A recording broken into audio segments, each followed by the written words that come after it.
voice in the choir. She's got a crazy love that's built to last. With her rebel wife, they're fighting back fast. In Salt Lake City, they're taking a stand. Power and love, hand in hand. Fighting for the kids, raising their voice. Say no more abuse, let's make the choice. Love is love, no matter what they say. In this battle, they'll find a way.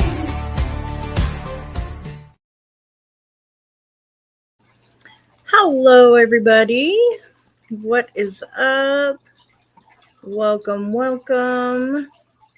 We are live. It's a late live, but we are here. Hello, Minnie. We're here and we've got some tea today.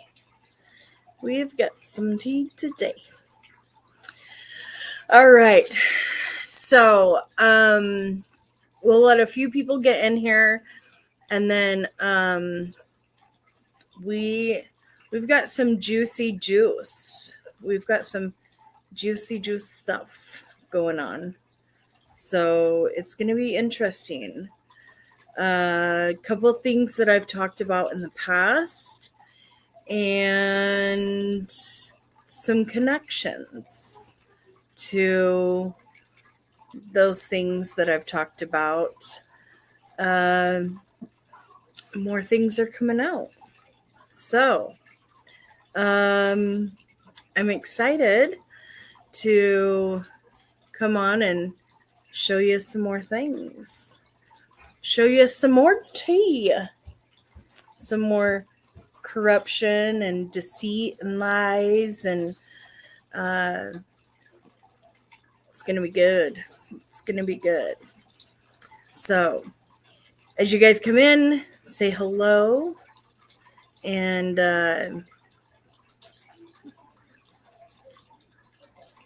we are on 3 different platforms right now. So super excited about that. And soon we will be on 6 platforms all at the same time. So we're just going to keep building. As you guys are coming in, I'm going to show you guys. I'm going to just hide my face behind there. And I'm going to show you guys, we have our 4th wall for Stand Against Fear and Exploitation is up. And so you can join the newsletter, or you can just come here and explore our collection. We've got some pretty cool designs up here. We've got our respect mug, and it says respect existence or expect resistance. And Pride Month is coming up in Utah. Pride Month is super huge, and we celebrate it quite big. We have our Great Things Awaits, Too Queer to Be Silent. Families come in every color of the rainbow. And then we have our safe. If you protect to protect you from justice, you're guilty.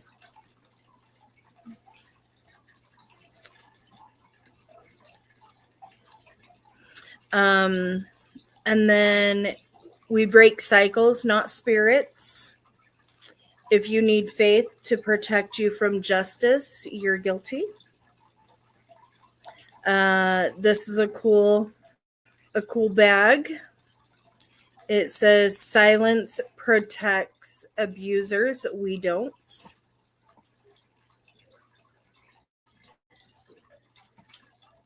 And then we have our pins. And we have more shirts down here. If you guys want any of these on mugs or if you want it on like a mouse pad or you want it on a notebook, just let me know. I can throw it up there. This one says, protect the vulnerable, prosecute the predators. When they hide behind faith, we stand behind facts. Fear ends where justice begins. And then here's our stand against fear and exploitation. Safe, not just a name, a movement. So we've got some fun things in here. So make sure that you go look at our fourth wall as you guys are gilly-gatting around.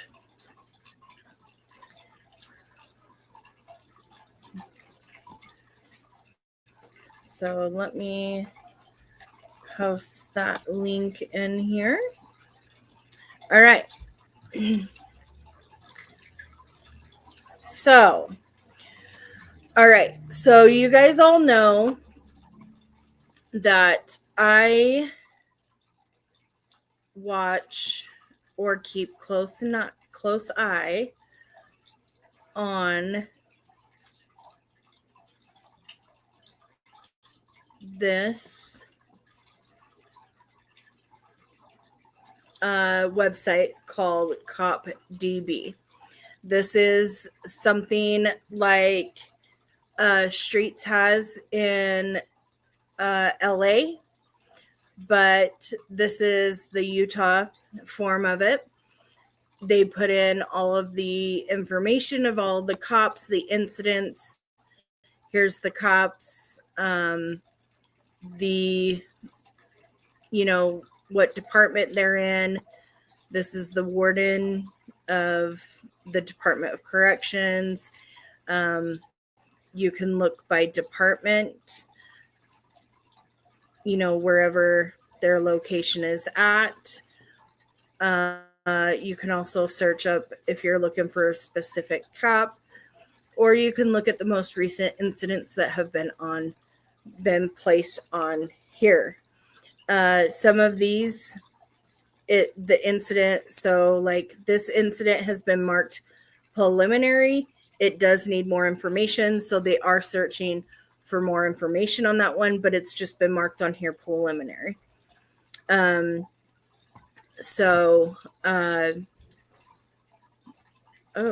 Officer accused of date rape.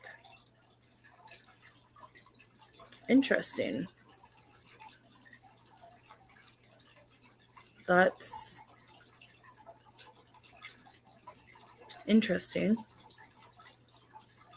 I didn't even go that far down to see that one. So, speaking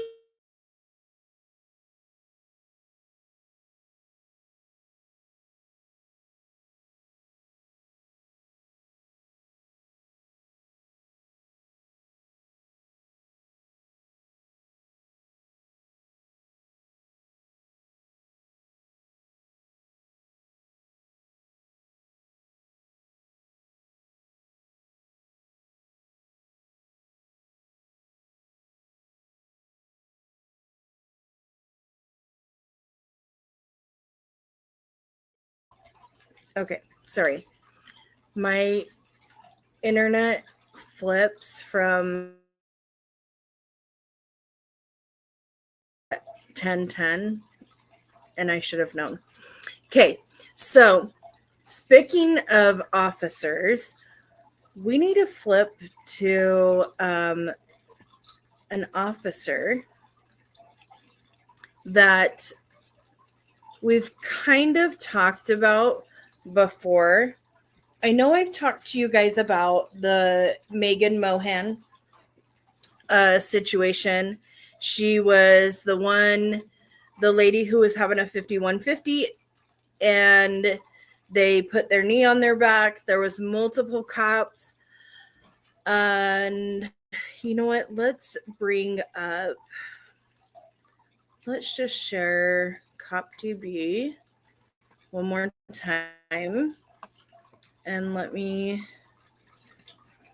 let's look up the Megan Moen.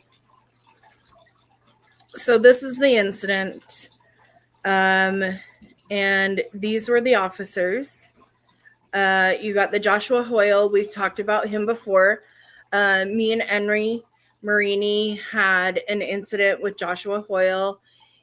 Complete and utter, in my opinion, asshole. Doesn't have any respect for the public. Thinks that he's bigger and badder than anybody else, and is very rude and inconsiderate. And then you've got Todd Goodsell, Dalton Hatch that was there. Sim Gill was not there, but he's the DA, so we'll be talking about that man later. And then I am not even going to try to say this man's name, but he was there too. Okay. However, let's look at Todd Goodsell. Okay. What did Todd Goodsell have to do in Megan Mohan's?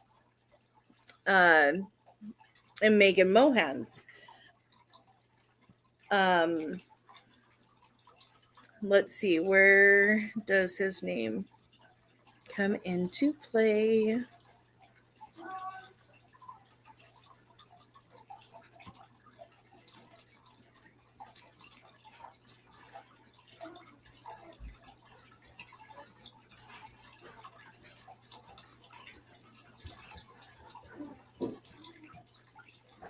So we already know that Joshua Hoyle was off duty and he decided to put his nose where it didn't belong.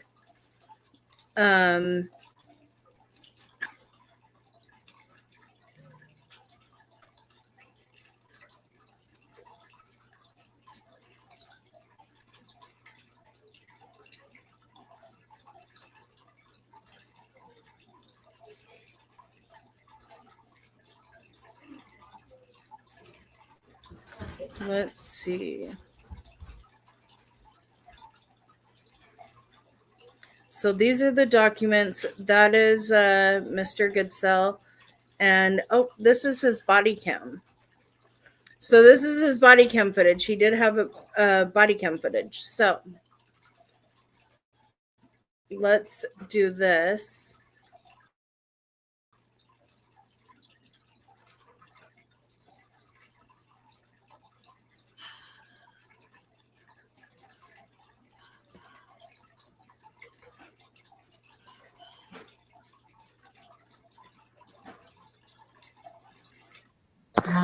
Hey, I'm good. what is your name? She won't. Help! Hey, listen, what's your name? Help me! What's your name? You're gonna go to jail if you don't even tell us your name. So. I'm probably gonna go to jail anyways. So. Okay, well at least tell us your name so maybe we can work with you.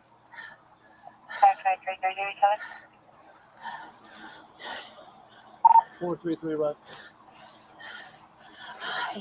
What is your name? What's your name? Hey. And we are on Officer Goodsell. We are on his body cam. Okay. And there's a reason why we're on his body cam, because I'll tell you in just a second.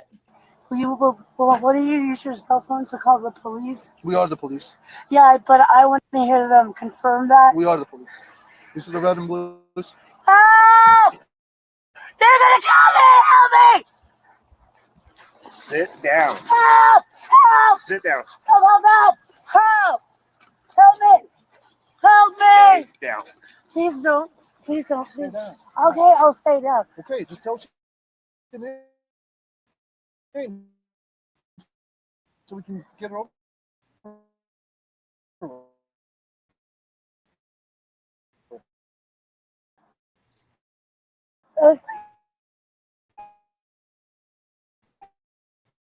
Don't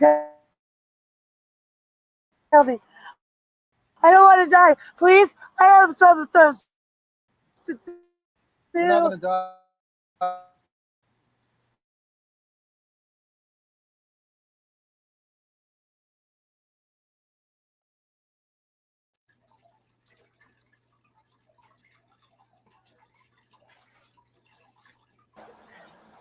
Well, you want water? I want your name.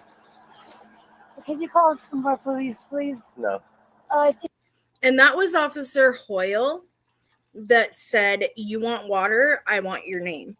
So he wasn't going to give her water unless she gave her name.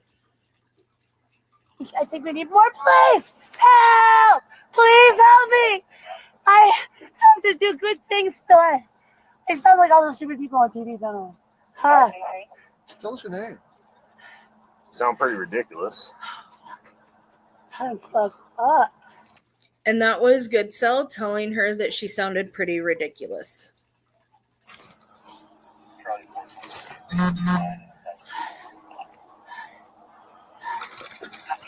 So you get a gist of, let's see. You kind of get a gist of how these officers treated Megan Mohan. Okay. So let's go to one other thing. Okay. You get a gist of how these officers treated her and how they really had no they really just didn't care for her. So then we come to this, and it says,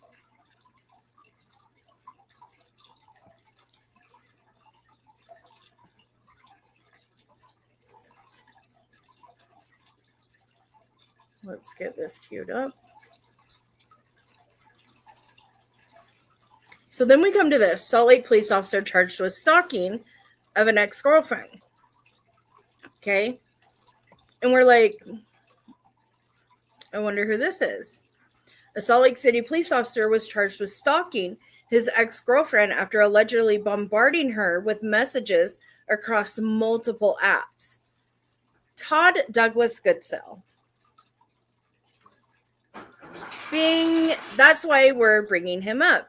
He was charged with a third-degree felony of stalking on May 19th after officials said that he attempted to contact a victim more than 52 times after she first asked him not to. Okay. Now, this case is deeply alarming and a textbook example of escalating stalking behavior, made even more disturbing by the fact that the perpetrator, Goodsell, is a Salt Lake City police officer, someone that is sworn to protect the community he just violated. Okay? Despite the clear pattern of obsessive and intrusive conduct over 52 unwanted contacts, the creation of like fake accounts and impersonations and messages suggestive of and even of unaliving ideation,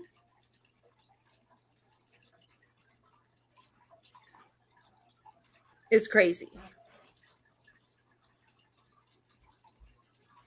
And what gets me is they take the stalking and very important as a felony, which is great, but they leave the seg offenders, and I'm saying seg. They leave those guys at misdemeanors. Oh, okay. So it goes on to say there is a clear and convincing evidence that Goodsell is a danger to the victim. This case involves stalking of a former partner where Goodsell refuses to cease contacting the alleged victim after she requested several times to stop. The charging documents read. The woman said that she ended the relationship with Goodsell, after which he began reaching out through text, email, phone calls, and several apps. He allegedly created new accounts on Venmo and Instagram once she posted a photographer in an effort to contact her, and blocked him. During this time, Goodsell would send flowers to the woman's place of employment, and the woman began receiving emails from several businesses contacting her in response to inquiries that she didn't even make, and officers wrote in the probable cause statement. So police said he sent several concerning messages, some of which discussed his mental health. One read that Goodsell's dog would probably be hers by the end of the day.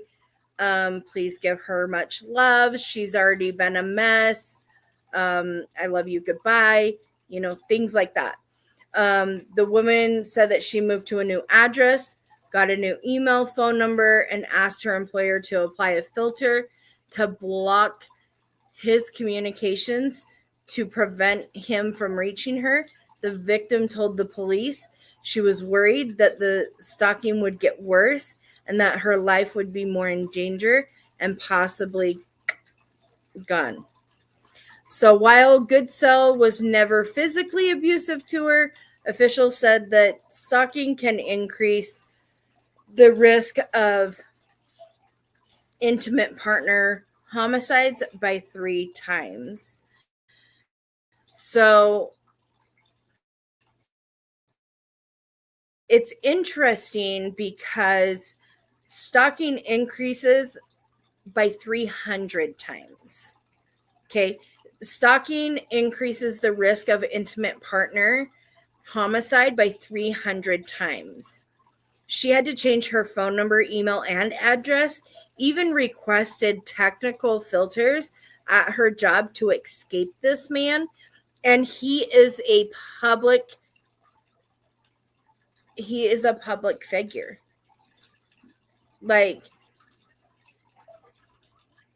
that's crazy.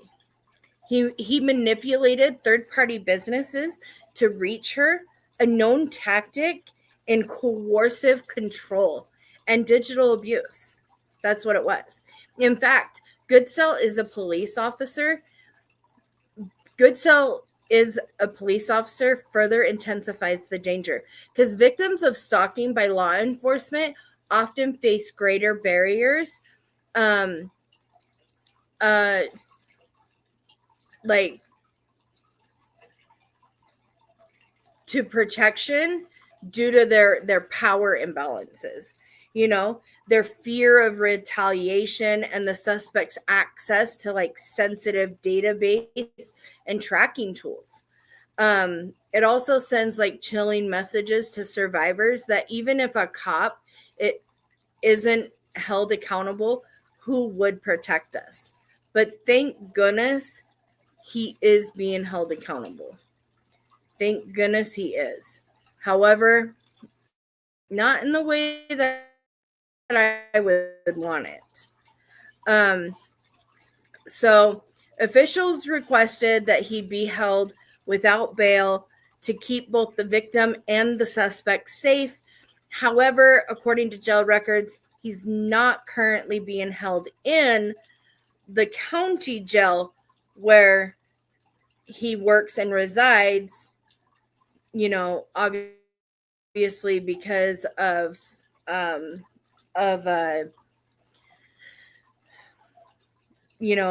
it being in the county where he resides, probably because he's probably arrested a lot of those people. But so he's currently in Utah County instead of Salt Lake County. But the one thing that really upsets me is he's on paid administration leave. Why are we paying him? Why are we paying him? He did this. This wasn't something that, he got in a shootout, or he got into a physical altercation, or something to do with like a community thing. No, he did this to himself. Why is he on paid administration leave? That's why are our tax dollars paying him for something that he did. I always tell my kids, for everything that you do, there's a natural consequence. So if you go outside in the winter and you don't wear your coat, the natural consequence is you're going to get sick. His natural consequence is you're going to lose your income. But allegedly, that's not the case here. So I've told you guys before about the 15-year-old boy that was facing the murder charges. The DA's office had that little scandal going on, and the whistleblower came out. I've talked about that. It's on my page. But something else happened in that case, and I wanted to bring you guys the update. So let me bring that update up for you guys, because I think it's super important for you guys to have that update and let you guys know that the update's here. So let me bring that on screen for you. I mean, our DA is kind of in a lot of trouble right now.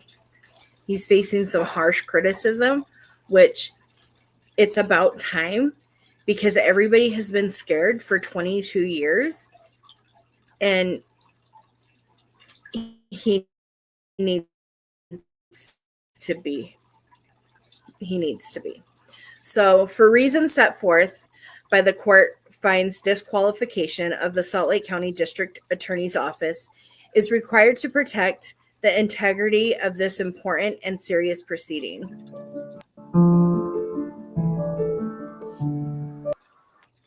The cumulative effect of the office's conduct include its failure to disclose potential conflicts that might have affected material charging decision and lack of transparency regarding internal investigations.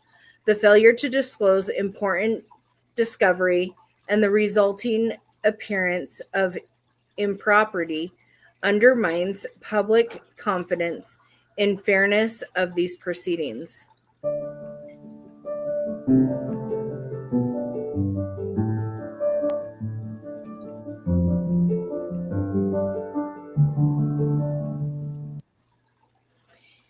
In the unique context of juvenile court, where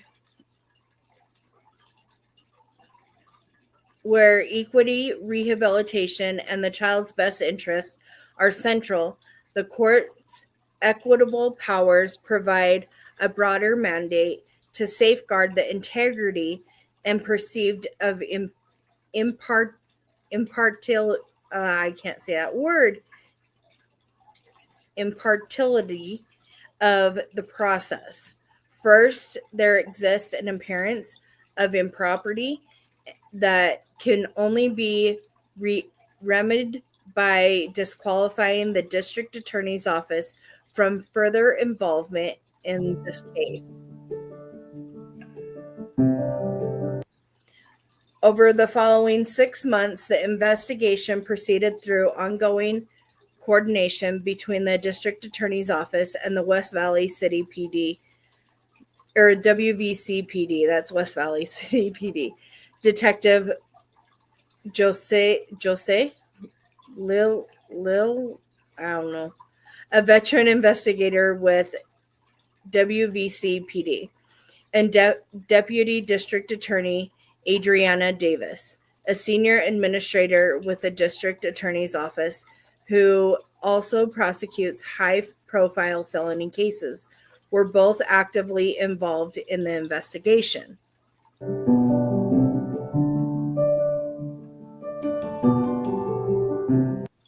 Ms. Davis continued to be the primary prosecutor and appeared in court on behalf of the state in this matter through April 19, 2024. During this period, she remained actively involved in the case, including overseeing discovery disclosures and engaging in plea negotiations with the minors' then counsel, Thomas Weber.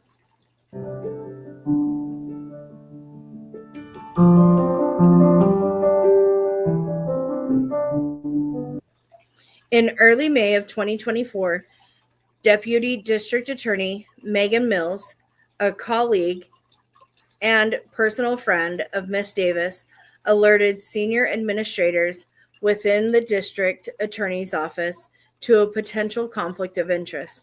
Megan Mills is the whistleblower. Specifically, Ms. Mills disclosed that Ms. Davis and Detective Lil were engaged in an inappropriate relationship. On May 1st, 2024, Ms. Mills emailed Deputy District Attorney and Supervising Attorney Joshua Graves to disclose her knowledge of the conflict of interest.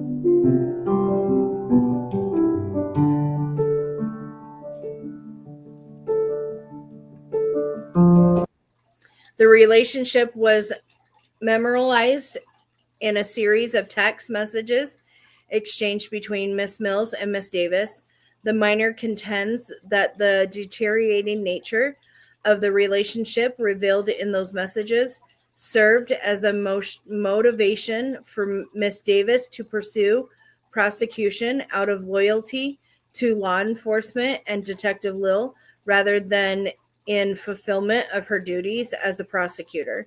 The state argues that the minor's motion contains no affirmative allegations of the personal conflict between Ms. Davis and Detective Lil.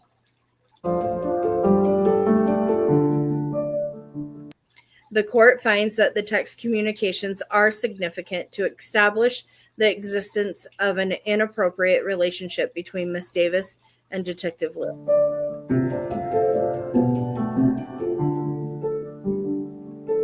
Although the court declines to detail the content of the messages in its findings, these messages were exchanged between mid-November 2023 and mid-January 2024 during a critical phase of the case investigations.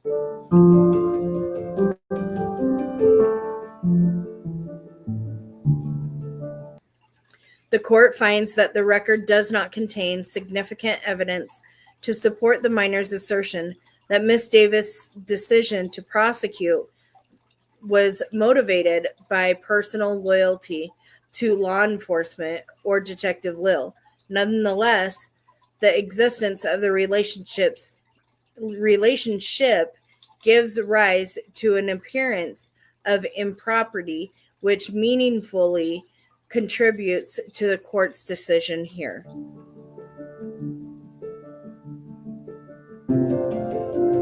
At no point during her representation of the state did Ms. Davis disclose the existence of her relationship with Detective to the District Attorney's Office, the court, or to the opposing counsel.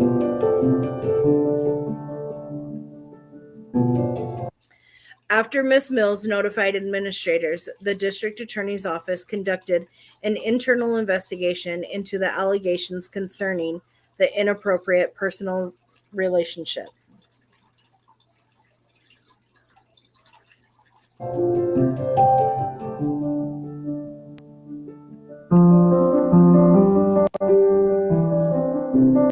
So might I add that this little boy, like his life is on the line. His life is on the line, and it's really sad that that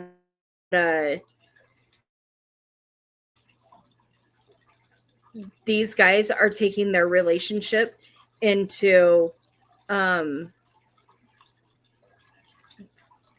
they're taking their relationship and it's more, their relationship is more important than this kid's life.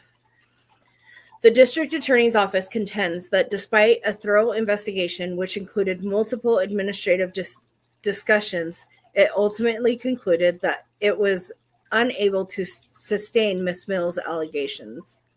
A letter from Chief Deputy District Attorney Jeff Hall to Ms. Mills notes that a thorough review was conducted and the matter was handled in a manner deemed appropriate by the administration of this office, including our leaders in the civil division.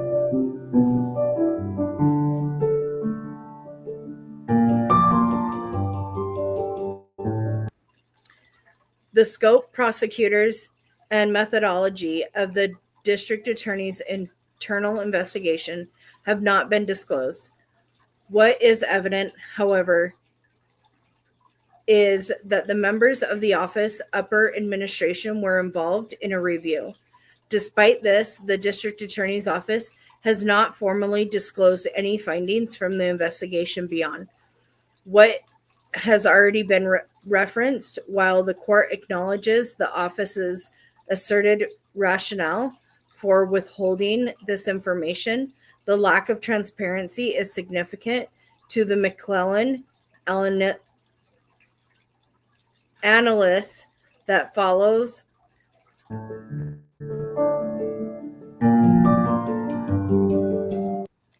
and further contributes to the appearance of impropriety. At no point did the district attorney's office disclose the existence of allegations or the fact that it was conducting an internal investigation material to this case to the court or the opposing counsel. So they were trying to hide it. The district attorney's office argues that it assigned Mr. Graves to assume responsibility for the prosecution in May of 2024. Mr. Graves first appeared in court on behalf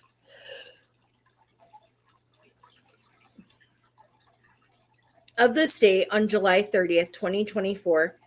In the interim, Deputy District Attorney Emily Iwanski appeared for the state at the hearings. Notably, Ms. Iwanski had also represented the state during earlier proceedings when Ms. Davis served as the lead prosecutor. See the court minutes July 30th, 2024, July 9th, and September 27th, all in 2024.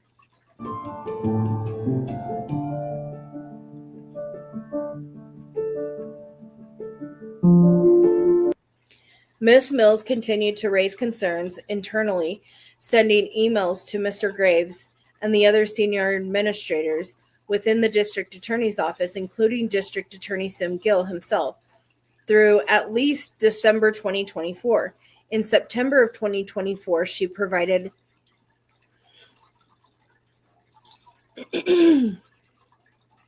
additional information indicating that Ms. Davis had discussed her relationship with Detective Lill and other employees within the office. Not the judge and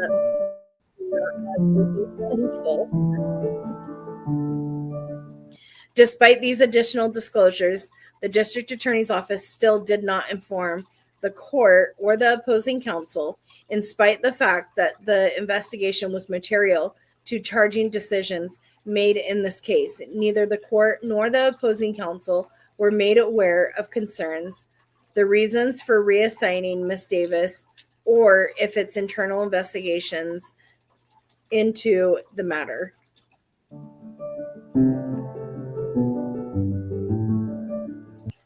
In an email exchange, Miss Mills indicated Miss Davis admitted to her that she could not prove murder, but was using the murder charge to get the minor to admit to manslaughter and extend jurisdiction pursuant to Utah Code 80-6-605. That's bullshit. Scare a kid into, agreeing to manslaughter. What the hell?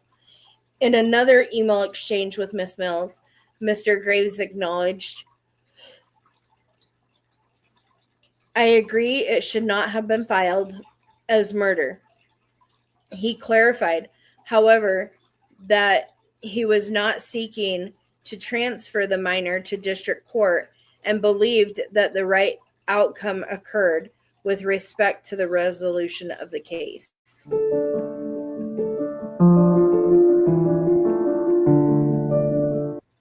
On December 27, 2024, Ms. Mills resigned from the district attorney's office, citing her disagreement with the actions and decisions of senior leadership.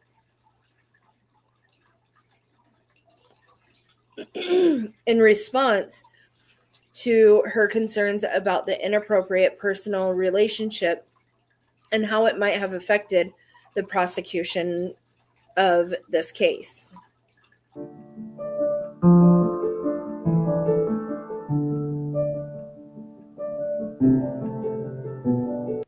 On December 23, 2024, the minor filed a motion for relief of judgment initiating the present proceedings.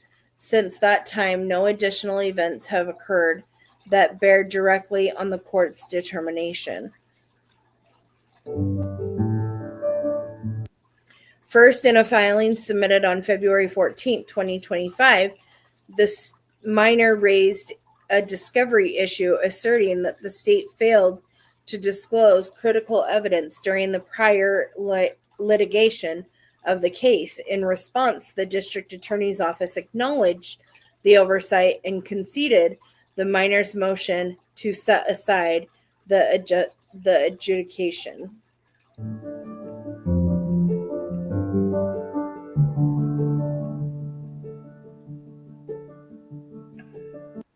Second, on March 12th, 2025, District Attorney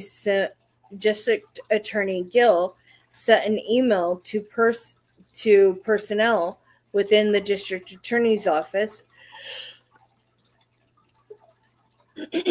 outlining his position regarding the case in its entirety, including the relationship between Miss Davis and Detective Lill.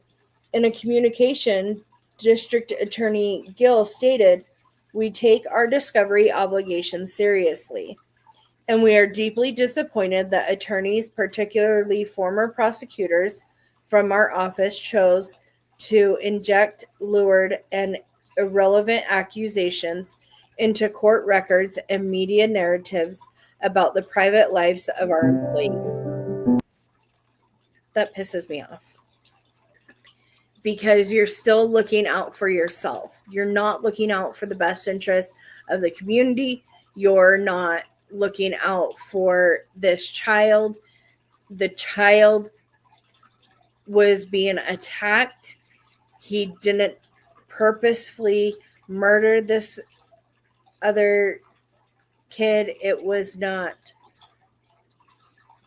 like, it just makes me so angry. Like, you can obviously see that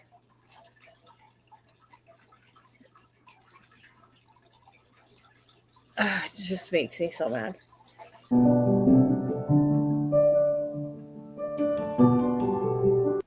The court will note here that Mr. Evershed, the minor's current attorney, is a former deputy district attorney at the Salt Lake County District Attorney's Office. It is unclear if District Attorney Gill is also referring to Miss Mills as part of the former prosecutor's statement.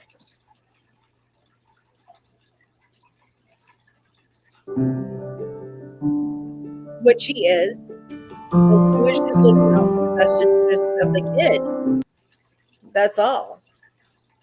District Attorney Gill further wrote, this discovery rules is criminal procedure and relevant case law exists to safeguard defendants' due process rights. They do not justify a salacious shell game of spreading unsubstantiated rumors or engaging in character attacks unrelated to case evidence. It is unfortunate that former colleagues choose sensationalism as a tactic to divert public attention from the serious nature of this crime. Hello, Charles.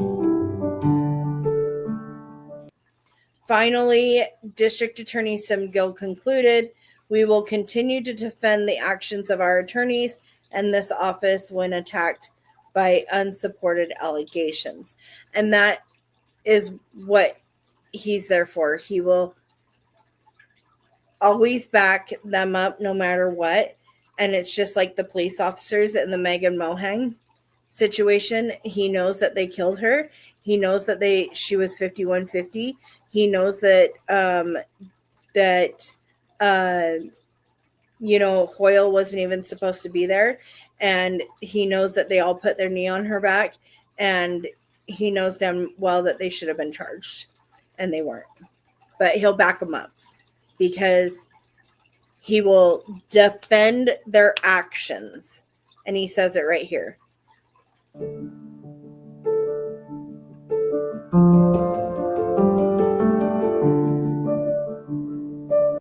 Throughout the duration of this case, the district attorney's office committed a series of missteps that, when viewed collectively, called to question the objective and neutrally,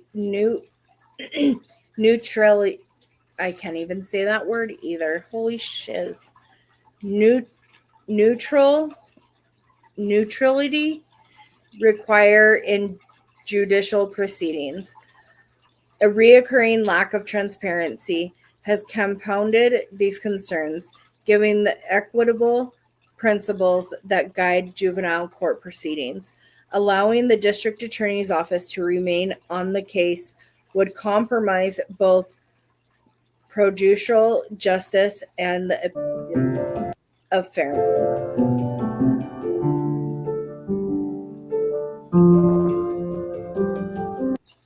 Here, the appearance of impropriety stems from multiple actions taken by various individuals within the office, both during the initial adjudication and in the period following the minor's motion to set aside filed in December 2024.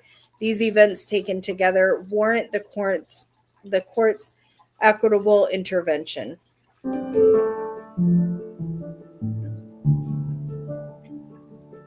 So I'll put this link, and we'll be going over the rest of this tomorrow with Henry. We're going to get Henry's side of it because I really like speaking with Henry. I really like bouncing things off with Henry. Henry's been to Utah. He's had that interaction with Officer Hoyle. And so me and Henry are going to bounce some of these cases and more that's happening in Utah off of each other. And so we will go into the next set of this. We'll do, the next set tomorrow. But it's really frustrating. And Henry's got his own outlook on Sim Gill. And it's very interesting. So it's I want you guys to hear what he thinks about Sim Gill and Sim Gill's office. And it's going to be fun. So I have a city council meeting tomorrow. At some point in time, I'll go live with that. And then we'll be back. Me and Henry will be doing, kind of like a podcast to bounce off and talk about some things that he's familiar with, cops that he's familiar with, and situations and stuff like that. So it's going to be interesting. So thank you guys for coming in tonight. I appreciate it. Thank you for the thumbs up. Don't forget that we have our fourth wall, and it is now up and going. And we want to get 50 items purchased by the end of June. And we have some cool things shopping and lots of different things here. New designs, starting fresh, starting new. And we've got some really cool Pride things here for Pride Month. And so, yeah, appreciate it. And make sure that you guys hang out and go watch our watch list. And thank you so much. Bye, guys. They won't stop till the truth's been told.